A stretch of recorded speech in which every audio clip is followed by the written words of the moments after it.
Peace be upon you. You are watching video from YaQeen Institute for Youth Conversation in association with Al-Falawa Men's Islamic College. For more, please stay tuned. Assalamu alaikum warahmatullahi wabarakatuh.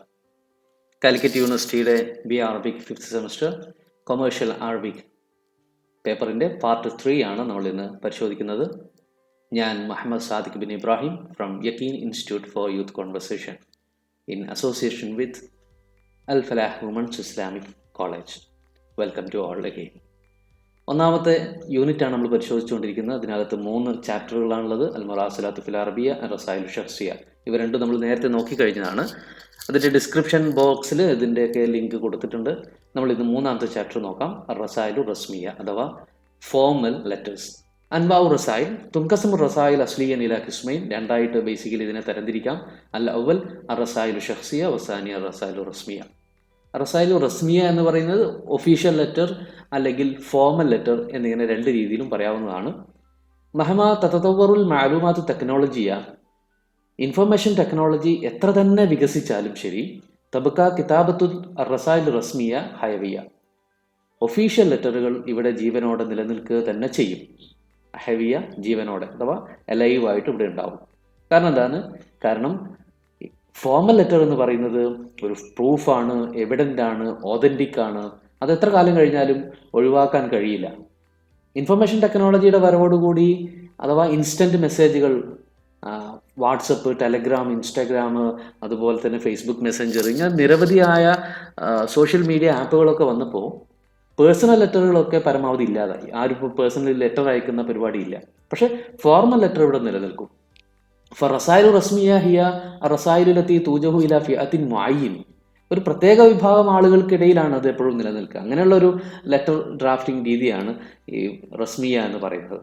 അത് ഏതുപോലെ കൽ മുഅസ്സസാത്ത്, ചില institutions അല്ലെങ്കിൽ ചില establishments പോലെ, വശരിക്കാത്ത് companies, വൽ വുസറാത്ത്, ministries അഥവാ cabinets, അങ്ങനെയുള്ള വകുപ്പുകൾ, വകൈരി, അതുപോലുള്ള ഇടങ്ങളിൽ കത്തുകൾ തന്നെ നിർബന്ധമായിട്ടും വേണ്ടി വരും എപ്പോഴും. ഹുനാക അൻവാഉൻ അദീദ മിന റസായിൽ റസ്മിയ. ഈ ഒഫീഷ്യൽ ലെറ്ററുകളിൽ തന്നെ നിരവധി കാറ്റഗറികളുണ്ട്.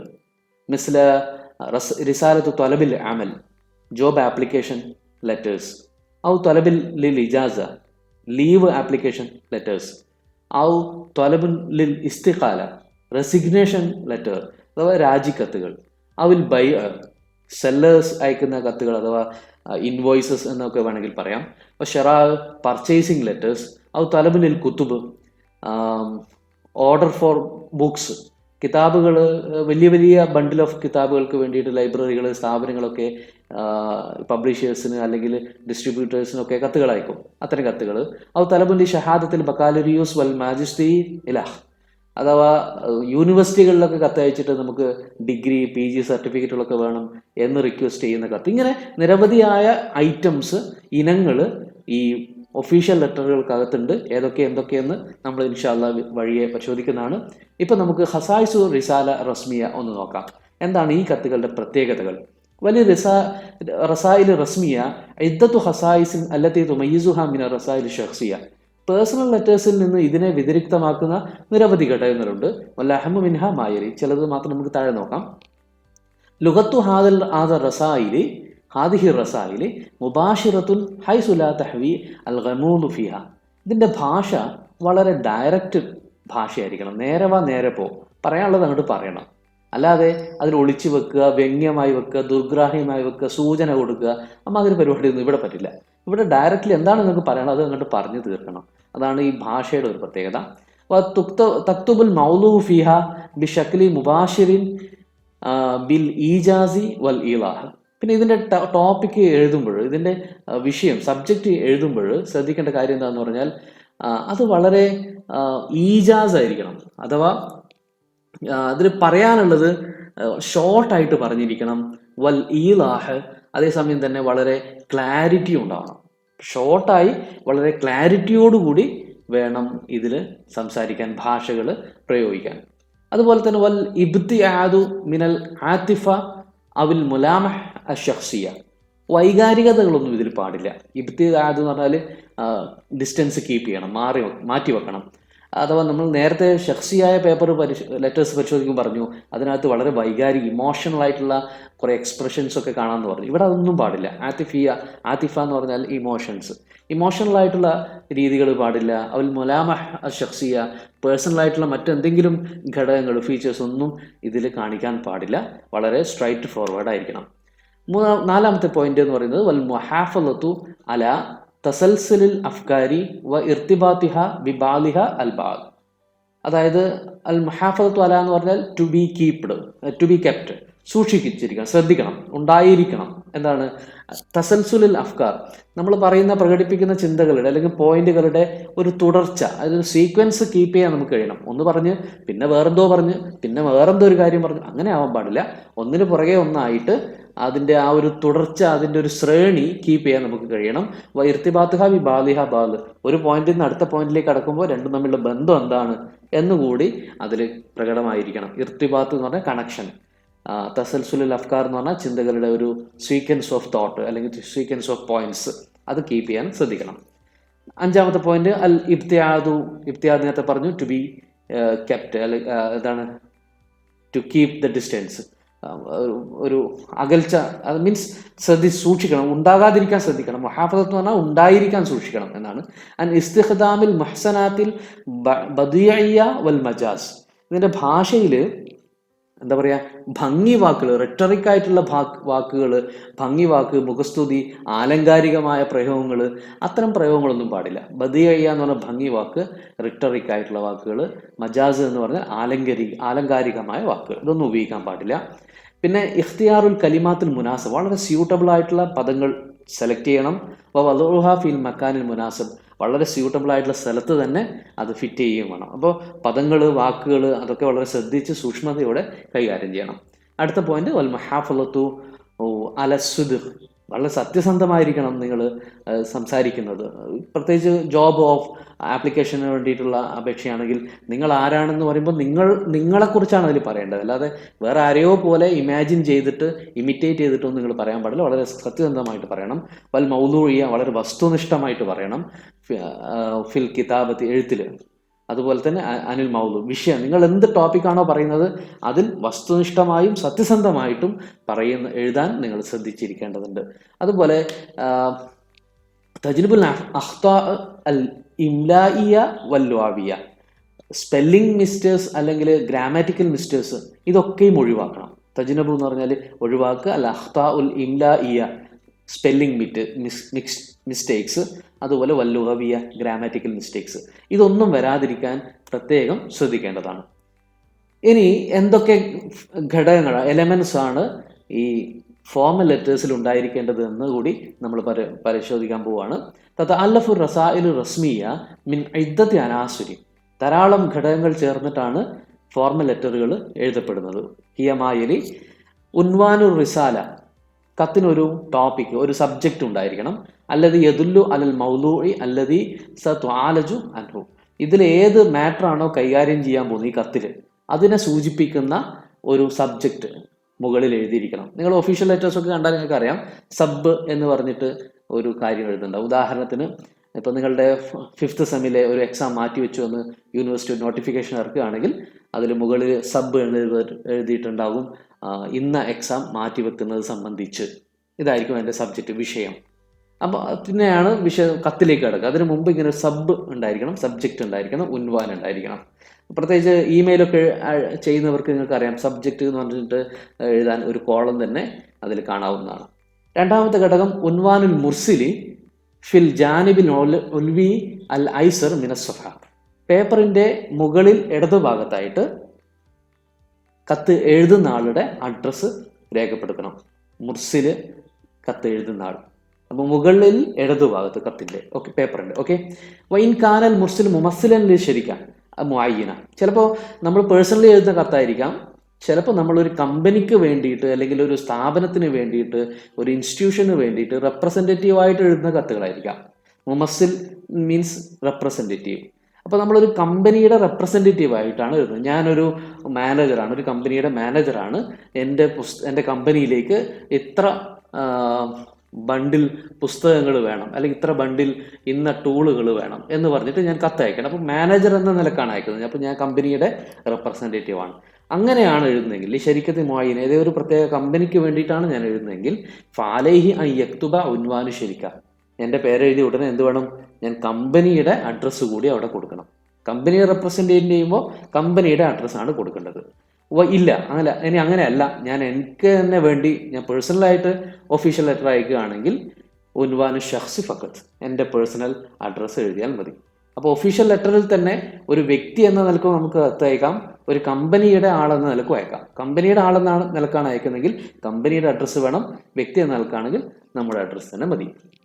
വൈദാ കാനത്ത് റിസാല അമലൻ തിജാരിയൻ, ഇനി ഈ കത്ത് എന്തെങ്കിലും ഒരു കൊമേഴ്ഷ്യൽ പർപ്പസിന് വേണ്ടിയിട്ടാണ് അയക്കുന്നതെങ്കിൽ, അമലൻ തിജാരിയൻ കൊമേഴ്ഷ്യൽ പർപ്പസ്, മുഅയ്യന ഒരു പ്രത്യേകമായ ഒരു കൊമേഴ്ഷ്യൽ പർപ്പസിന് വേണ്ടിയിട്ടാണ് ഈ കത്ത് അയക്കുന്നതെങ്കിൽ, ഫൽ അഫ്ളലു അയ്യളഅ അശ്ശിആറു വൽ ഉൻവാനുൽ ഖാസ് ബിശരിക.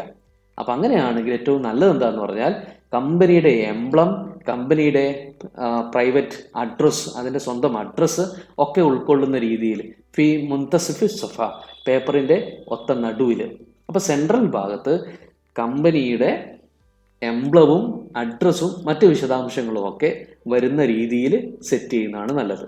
നിങ്ങൾക്ക് ഒരു പക്ഷേ എല്ലാവർക്കും അറിയാമായിരിക്കും, ലെറ്റർ ഹെഡ് എന്ന് പറഞ്ഞിട്ടൊരു സംഭവമുണ്ട്.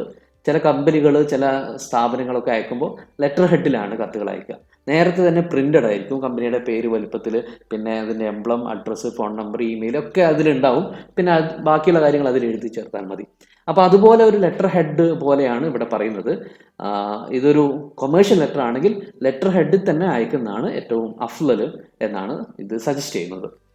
അതുപോലെ തന്നെ ബയാനാത്തുൽ മുർസലി ഇലേഹി. ഇനി വേണ്ടത് ആർക്കാണോ കത്തയക്കുന്നത് അയാളെ അഡ്രസ്സ് ചെയ്യണം, അയാളെ ഒന്ന് മെൻഷൻ ചെയ്യേണ്ടതുണ്ട്. എങ്ങനെ, വജിബു ദിക്റു ലഖബ് സയ്യിദ്, സയ്യിദത്തൊക്കെ ചേർത്തിട്ട് അദ്ദേഹത്തെ ഒന്ന് മെൻഷൻ ചെയ്യേണ്ടതുണ്ട്. മാ കിതാബത്തിൽ ഇസ്മിൽ വലീഫി, അതോടൊപ്പം തന്നെ അദ്ദേഹത്തിൻ്റെ ഡെസിഗ്നേഷൻ എഴുതണം. ലഹു അസ്ഫലുൽ ഇസ്മ, അദ്ദേഹത്തിൻ്റെ പേരിൻ്റെ തൊട്ട് താഴെ. അപ്പം ഞാൻ എൻ്റെ ഡിഗ്രി സർട്ടിഫിക്കറ്റിന് വേണ്ടിയിട്ട് ഞാൻ കൺട്രോളർ ഓഫ് എക്സാമിനർക്ക് ഒരു കത്ത് അയക്കുകയാണെന്ന് കരുതുക. അപ്പോൾ ഞാൻ അദ്ദേഹത്തിന് മിസ്റ്റർ ജോൺ, താഴെ കൺട്രോളർ ഓഫ് എക്സാമിനേഷൻ എന്ന് പറഞ്ഞിട്ട് അദ്ദേഹത്തിൻ്റെ ഡെസിഗ്നേഷൻ കൂടി എഴുതും. അപ്പോൾ ആർക്കാണോ അയക്കുന്നത് അയാളുടെ പേരിന് തൊട്ട് താഴെ അദ്ദേഹത്തിൻ്റെ ഡെസിഗ്നേഷൻ എഴുതുന്നത് എന്തുകൊണ്ട് നല്ലതാണ്. ഓക്കെ, ദെൻ ആ താരീഖ് യുക്തബു ഫി ആല യസാരിൽ സഫ, പേപ്പറിൻ്റെ വലത് മുകളിൽ ഇടതു ഭാഗത്തായിട്ട് കത്തില് താരീഖും കൂടി എഴുതിയിരിക്കണം, ഡേറ്റ് കൂടി എഴുതിയിരിക്കണം. നമ്മൾ കഴിഞ്ഞ ഭാഗത്ത് കത്തെഴുതുന്നതിൻ്റെ പ്രാധാന്യം പറഞ്ഞിരുന്നു. അവസാനമല്ല, അടുത്തത് തഹിയത്തുൻ മുഖ്തസുറത്തുൻ ഹൈസുല തതജാവസു സുത്രം വാഹിദൻ, ഒരു വരിയിൽ കൂടാത്ത രീതിയിൽ ഒരു ചെറിയ ഗ്രീറ്റിംഗ് കൂടി എഴുതിയിരിക്കണം, ചെറിയൊരു ആശംസ. അത് അറബി ഭാഷയിലെ ഒരു പ്രത്യേകതയാണ്, ചെറിയൊരു ആശംസ എഴുതിയിരിക്കണം. അത് ഫിക്സഡ് ആയിട്ടുള്ള കുറേ വാക്കുകളുണ്ട്, അതെന്തൊക്കെയാണ് നമുക്ക് പരിശോധിക്കാം, അത് തന്നെ എഴുതിയാലും മതിയാവും. ഇനിയാണ് ഏറ്റവും പ്രധാനപ്പെട്ട ഭാഗം, മത്നുർ റിസാല, കത്തിൻ്റെ ബോഡി. ഹുവൽ ജിസ്മുല്ലദി യഹ്തവി അല മൗദൂഇ റിസാല, കത്തിൻ്റെ വിഷയത്തെ ഉൾക്കൊള്ളുന്ന ഇതിൻ്റെ ബോഡിയാണ് മത്നുർ റിസാല എന്ന് പറയുന്നത്. ഇപ്പോൾ മോസ്റ്റ് ഇമ്പോർട്ടൻ്റ് ആയിട്ടുള്ള ഭാഗമാണ്. യജിബു അല്ലാ യതജാവസ മിൻ സലാസി ഫിക്രാത്ത്, ഇത് ഒരു ഒഫീഷ്യൽ ലെറ്റർ ആണല്ലോ, അതുകൊണ്ട് ഒരുപാടൊന്നും എഴുതാൻ പാടില്ല. പേഴ്സണൽ ലെറ്റർ പോലെ ഒരു മാക്സിമം 3 പാരഗ്രാഫായിട്ട് ഇത് ചുരുക്കാൻ കഴിയണം. അപ്പോൾ യജിബു നിർബന്ധമാണ്, അല്ലാ യതജാവസ അതിര് കടക്കാതിരിക്കാൻ, മിൻ സലാസി ഫിക്രാത്ത് 3 പാരഗ്രാഫിൽ കൂടുതൽ. ഫഫി അൽ ഫിക്ര ലൂല, അപ്പോൾ ഓരോ പാരഗ്രാഫിലും എന്തൊക്കെയാണ് എഴുതാൻ പോകുന്നത് നോക്കാം. ഒന്നാമത്തേതിൽ ഇബാറത്തുൻ അനി തംഹീദി ബിദക്രി സബബി അവിൽ ഹദ്ഫി അല്ലദി യുക്തബു ബിഹ, ഈ കത്ത് എഴുതാനിടയാക്കിയ കാരണം, ഈ എഴുതുന്നതിൻ്റെ ലക്ഷ്യം, ഇതൊക്കെയും വളരെ പ്രാഥമികമായിട്ട് ഇതിൽ സൂചിപ്പിക്കണം. ഒന്നാമത്തെ പാരഗ്രാഫിൻ്റെ പണി അതാണ്. ഇപ്പം ഞാൻ ഒരു ജോബ് ആപ്ലിക്കേഷന് വേണ്ടിയിട്ടാണ് കത്തയക്കുന്നതെങ്കിൽ, അപ്പം ആദ്യം ഞാൻ എഴുതുന്നത്, എനിക്ക് ഇന്ന പത്രത്തിൽ നിങ്ങളുടെ job call for job advertisement കണ്ടിരുന്നു എന്ന് പറഞ്ഞിട്ട് ഒരു പാരഗ്രാഫ്. അപ്പോൾ അതിൻ്റെ മുഖ്തസറായിട്ടുള്ള അതിൻ്റെ ഒരു തംഹീദ്, അതിൻ്റെ ഒരു പ്രാരംഭ വിവരങ്ങൾ അതിൽ ഉൾക്കൊള്ളിച്ചിരിക്കണം. അപ്പോൾ എന്തിനാണ് ഞാൻ ഈ കത്ത് എഴുതി, ഈ കത്തിൻ്റെ പർപ്പസ് എന്താണെന്നാണ് അതിൽ കാണിക്കുന്നത്. ഒഫി സാനിയ, രണ്ടാമത്തെ പാരഗ്രാഫിൽ യദ്ഖുലു ഫീഹിൽ കാത്തിബ്, എഴുത്തുകാരൻ പ്രവേശിക്കുകയാണ്, ഇലാ മൗലൂഹി, തൻ്റെ വിഷയത്തിലേക്ക്, വൈഫസ്ലിഹി, വൈഫസ്സിലുഹു അത് ഒന്നുകൂടെ എലാബറേറ്റ് ചെയ്യാൻ പോകണം. അപ്പോൾ രണ്ടാമത്തെ പാരഗ്രാഫിൽ കൃത്യമായിട്ട് പറയണം. അതിലാണ് ഏറ്റവും ഇമ്പോർട്ടൻ്റ് ആയ പാരഗ്രാഫ്. അപ്പം ഞാൻ ആ നേരത്തെ പാരഗ്രാഫിൽ ഞാൻ പറഞ്ഞു ഇന്ന് പത്രത്തിൽ ഞാൻ അഡ്വർടൈസ്മെൻറ്റ് കണ്ടിട്ടുണ്ട്. രണ്ടാമത്തിൽ ഞാൻ പറയാണ് ഞാൻ ഇന്ന് എന്ന ക്വാളിറ്റി ഉള്ള ആളാണ്, ഇന്ന് എന്ന യോഗ്യതകളുണ്ട്, ഇന്ന് ഇത്ര വർഷത്തെ എക്സ്പീരിയൻസ് ഉണ്ട്, അതുകൊണ്ട് ഞാൻ നിങ്ങളുടെ ആ ജോലിക്ക് വേണ്ടി പ്രിഫർ ചെയ്യപ്പെടാൻ ആഗ്രഹിക്കുന്നു എന്നും പറഞ്ഞുകൊണ്ട് ഈ കത്തിൻ്റെ തന്നെ ഏറ്റവും ക്രക്സ് ആയിട്ടുള്ള ഏറ്റവും കോറായിട്ടുള്ള ഭാഗം വളരെ വെടിപ്പിൽ വൃത്തിയിൽ വിശദമായിട്ട് അതിൽ എഴുതിയിരിക്കണം. എന്ന് പറയുമ്പോൾ ഒരുപാട് നീളം കൂടാൻ പാടില്ല. അമ്മ സലാസത്തു ഫയത്തിമു തൽഹീസുൽ ആർളി മിന റിസാല. ഇനി മൂന്നാമത്തെ പാരഗ്രാഫിൽ ഇതിൻ്റെ ഒരു സമ്മറിയാണ്, ഒരു ബ്രീഫിംഗ് ആണ് വീണ്ടും നടത്തേണ്ടത്. അപ്പോൾ അതിൽ എന്നെ ഈ ജോലിക്ക് നിയമിക്കുകയാണെങ്കിൽ ഞാൻ ഇന്ന രീതിയിലൊക്കെ പെർഫോം ചെയ്യുന്നതാണ്, അപ്പോൾ എന്നെ ജോലിക്ക് നിയമിക്കുമെന്ന് പ്രതീക്ഷിക്കുന്നു, നിങ്ങളുടെ മറുപടി പ്രതീക്ഷിക്കുന്നു, ഓക്കെ ബസ് അത്രയൊക്കെ എഴുതിയിട്ട് അതങ്ങോട്ട് ഫിനിഷ് ചെയ്യാം. അപ്പോൾ 3 പാരഗ്രാഫിൽ ഒതുക്കാൻ ശ്രമിക്കുക. ഒന്നാമത്തേതിൽ തംഹീദായിരിക്കണം, രണ്ടാമത്തേതിൽ മൗലൂവിൻ്റെ തഫ്സീലായിരിക്കണം, മൂന്നാമത്തേതിൽ തൽഹീസ് ആയിരിക്കണം ഉണ്ടാവേണ്ടത്. ഇനി അടുത്തൊരു പോയിന്റ്, ഇഖ്തിതാമു റിസാല ബിഹാത്തിമത്തിൻ കസീറത്തിൻ വ മുഖ്തസിറത്തിൻ മിസ്ലമാൻ ഡാഷ്. അപ്പോൾ ഇനി അവസാനമായിട്ട് ഇനി വേണ്ടത് ഈ കത്തിൻ്റെ ഒരു കൺക്ലൂഷനാണ്. ഖാത്തിമത്തുൻ കസീറ മുഖ്തസിറ, വളരെ ബ്രീഫ് ആയിട്ടുള്ള വളരെ ഷോർട്ട് ആയിട്ടുള്ള ഒരു കൺക്ലൂഷൻ ഇതിൽ ഫിറ്റ് ചെയ്യണം. മിസ്ലമാൻ നക്തുബു സാധാരണയായിട്ട് നമ്മൾ എഴുതാറ് വാല ഫായിക്ക് ലിഹ്തറാമി വ തഖ്ദീർ. ഇതൊരു പ്രയോഗമാണ്, അതങ്ങനെ തന്നെ പഠിച്ചു വെക്കാൻ ശ്രമിക്കുക. അലൽ ഫായിക്ക് അൽ ഇഹ്തറാമി വ തഖ്ദീർ. ഇതുപോലെ വേറെയും പ്രയോഗങ്ങൾ ഇൻഷാ അല്ലാഹ് നമുക്ക് പഠിക്കും. അപ്പോൾ അതുപോലുള്ള പദങ്ങളൊക്കെ വെച്ചിട്ട് ഇതിനൊരു കൺക്ലൂഷൻ കൊടുക്കുക. പിന്നെയോ വളുഉ മുലാഹലത്തിൻ ഫി നിഹായത്തി റിസാല മഅൽ മുറാഫിഖാത്ത്. മുലാഹൽ എന്ന് പറഞ്ഞാൽ ഒരു റെഫറൻസ് അല്ലെങ്കിൽ ഒരു റിമാർക്സ്. ഇപ്പോൾ ജോലി ആവശ്യമുള്ള കത്ത് തന്നെയാണ്, ജോബ് ആപ്ലിക്കേഷൻ ആണെങ്കിൽ ഒരു റെഫറൻസ് കൊടുക്കുന്നത് നല്ലതാണ്. അതുപോലെ തന്നെ ഇത് റിമാർക്സ് ഒക്കെ ഫി നിഹായത്ത് റിസാല, കത്തിൻ്റെ ഒടുക്കത്തിൽ മാൽ മുറാഫിഖാത്ത്, കൂടെ അറ്റാച്ച്മെൻറ്റ് എന്താണുള്ളത് അത് കൂടി ചേർത്ത് പറയാം. അറ്റാച്ച്മെന്റ് എന്ന് പറയുമ്പോൾ മിസ്ല സീറത്ത് ദാത്തിയ നമ്മുടെ CV ആയിരിക്കാം, ബയോഡാറ്റ, ഔ ഷഹാദത്ത് തജ്രിബ അല്ലെങ്കിൽ എക്സ്പീരിയൻസ് സർട്ടിഫിക്കറ്റ് ആവാം. അപ്പോൾ അതൊക്കെ ചേർത്ത് ഇതിൻ്റെ കൂടെ അറ്റാച്ച് ചെയ്തിട്ടുണ്ട് എന്ന വിവരം കൂടി അവിടെ പറയുക. ലാസ്റ്റ് വൺ ഉൻവാനുൽ മുർസിലി വ തൗഖീഹി, എഴുതുന്ന ആളുടെ അഡ്രസ്സ് ഒരിക്കൽ കൂടി എഴുതണം. പിന്നെ അതിൽ സൈന് കൂടി വെക്കണം. അഡ്രസ്സ് മുഴുവനായിട്ട് ഇവിടെ വേണമെന്നില്ല, മുകളിൽ നമ്മൾ അഡ്രസ്സ് കൊടുത്തിട്ടുണ്ടെങ്കിൽ മുഴുവനായിട്ട് ഇവിടെ താഴെ എഴുതണമെന്നില്ല, പക്ഷെ എന്നാലും പേരും ഡെസിഗ്നേഷനും ഒപ്പുകൂടെ ഇവിടെ ചേർക്കണം. ഇത്രയും ഘടകങ്ങളാണ് റിസാല റസ്മിയയിൽ ഉണ്ടായിരിക്കേണ്ടത്. ഇത്രയും ഉണ്ടായാൽ അതൊരു പെർഫെക്റ്റ് ലെറ്ററായി മാറും.